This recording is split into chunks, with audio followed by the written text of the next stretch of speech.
평소에 경마장은 굉장히 좋아했는데 그건 스크린으로 본 건 처음이거든요. 사실 DVD로 많이 보고 좀 책도 좀 읽어보고 했는데 화질이 굉장히 좋더라고요. 그래서 만약에 장성 감독님이 지금 안 계시지만 물어보시고 오늘 원래 오신다고 했었는데 저도 얘기 들으니까 되게 많이 걱정이네요.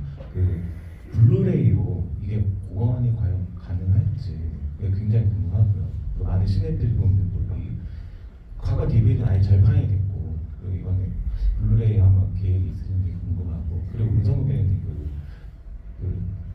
아무래도 리얼리즘 이 영화에 표방하다 보니까 이런 러브씬 이런 따로 리허설이 있었는지 고 감독 배우님 그런 게 있었는지 혹은 애로사항이 있었는지 뭐 엔진이나 뭐 기타 등등 좀 많은 씬이 나오잖아요.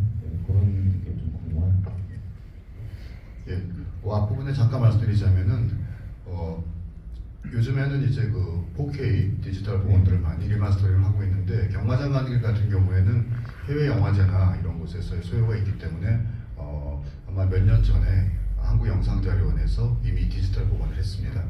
그런데 이제 이게 블루레이나 DVD로 출시가 되는 것은 저작권을 가지고 있는 이 경우에 태극영화사겠죠. 그 영화사 측의 그 의지에 달린 것이기 때문에 저희가 마음대로 할 수는 없는 것이고요. 경우에 따라서는 영상자료원이 해외 배급용으로 블루레이나 DVD를 제작할 수는 있지만 아직은 특별한 계획이 없습니다. 저희들이 하는 일은 일단 이런 우선순위를 가지고 좀 중요한 작품들 또 현재 관객들이나 혹은 해외에 소개할 필요성이 있는 영화들을 우선순위에 따라서 리마스터링하는 것이기 때문에 그건 이제 여러분들의 많은 게시판에 글도 막 남기고 이러면은 혹시 가능할지도 모르겠습니다.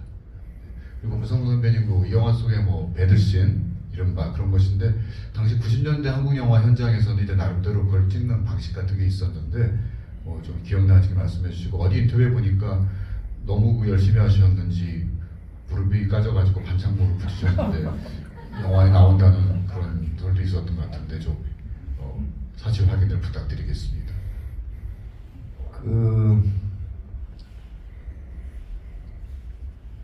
그게 이제 그 리얼리즘 영화라 그럴까 뭐 그런 게 나오기 시작하면서 저보고 옷을 벗으라는 감독들이 나타난 거죠.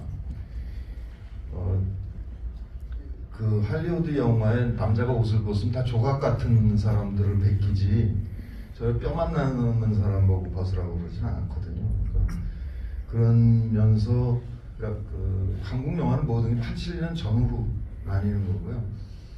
그 87년에 이제 한 3분의 1 정도 표현의 자유가 확장이 됐고 92년도에 한 3분의 2로 97년에 이제 거의 전면적으로 보장이 되는 그런 상태가 내가 왜 그 표현의 자유를 왜 얘기했지? 아무튼 그래서 이렇게 저런 장면을 찍게 되면 정말 괴롭죠. 남자 배우들도 괴롭지만 여자 배우들이 얼마나 괴로워할 건지를 알기 때문에 옆에서 정말 괴롭거든요. 정말 조심하게 되고. 근데 저 경우에는 이제 저기 세트장인데 연출부가 충실해가지고 요를 너무 잘 빨아갖고 온 거죠. 그냥 빨아서 오면 되는데 어디 풀 매겨갖고 저게 여관신을 한 열흘 정도 찍었던 것 같은데 그러니까 이제 잘 안 될 때는 안 다쳤죠. 근데 이제 마지막에 거의 이렇게 길게 섹스를 하는 장면이 있잖아요. 그 장면 경우에는 워낙에 며칠을 찍다 보니까 이제 무릎형이 까져가지고 지금 화면에 보입니다. 그러니까 일일 밴드를 무릎하게 붙였는데 이제 침대가 있고 침대 옆 뒤쪽에 둘이 떨어지는 장면이 있거든요. 그게 이제 카트가 이렇게 그러니까 움직임 동작이 그렇게 해서 빠져 내려가는 거 보면 딱 무릎하게 이렇게 밴드가 떨어져 나가는 게 보이죠. 근데 강수연 배우 경우에 그때 이제 저 세트장 촬영하고 그러면서 그런 얘기를 한 적이 있었어요. 다른 영화 얘기를 하면서 무슨 뭘 하나 장면을 찍는데 해서는 안 되는 선을 넘은 거예요. 남자 배우가, 상대 배우가. 그래서 컷 하는 순간 확 그러니까 안고 있는 상태인 거지. 컷 했을 때 그걸 탁 당겨가지고 귀에다 대고 한 번만 더 좀 더 죽여버려 이 개새끼야 그랬더라고요.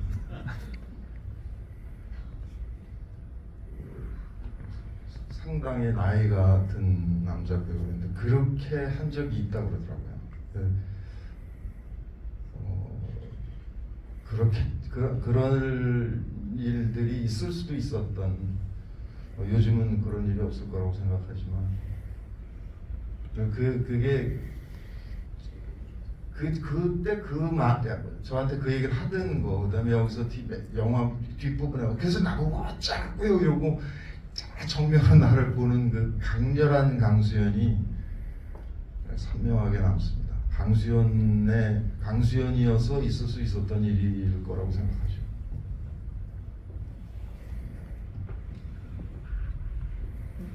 네, 사실 그런 90년대 영화를 우리가 오늘날 볼 때는 사실 그런 젠더 감성 같은 것에서 오늘날과는 많은 차이가 있기 때문에 좀 불편한 점도 있긴 하겠지만 그런 역사적 맥락이나 산업적 맥락을 조금은 감안하면서 봐야 될 것 같고요.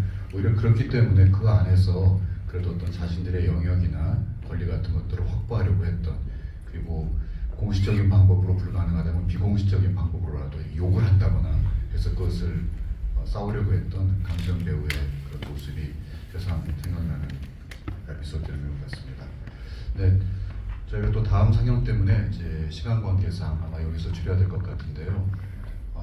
이런 생각이 듭니다. 어제 이제 전야제 비슷하게 영상자료원에서 세 편의 영화 달빛길 올리기, 처녀들의 저녁 식사, 그리고 우수의 불처럼 항상 그 뒤가 생각이 안 나요. 혼자서 가라. 왜 혼자서 가지? 여럿이 가면 좋을 텐데. 하여튼 들었는데 그 관객과의 대화에서 어떤 굉장히 젊은 여성 관객이 그 질문을 하면서 자신은 강수연 영화를 처음 봤다. 그리고 또 다른 지구에서는 자신이 태어나기도 전에 만들어진 영화를 본다는 것이 참 묘한 기분이 들었다. 그렇게 생각했는데, 만약 강수연 배우님이 지금 우리의 모습을 보고 계신다면은 자신의 영화가 이렇게 한 세대를 건너뛰어서 새로운 세대들에 의해서 보여지고 또 발견되고 해석되는 것을 누구보다도 기뻐하셨을 것 같다는 생각이 듭니다. 그래서 오늘도 그런 자리였던 것 같고요. 그러면 문성근 배우님께 마무리 말씀, 소회와 또 앞으로의 장래 희망까지 함께 드리겠습니다.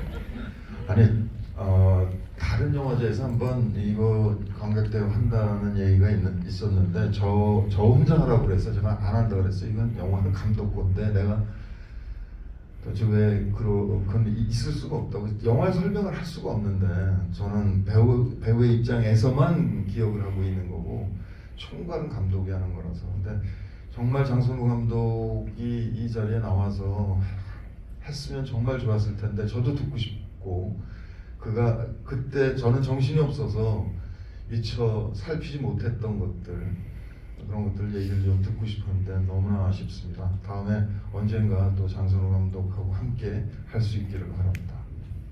네, 감사합니다. 이것으로 마감하겠습니다.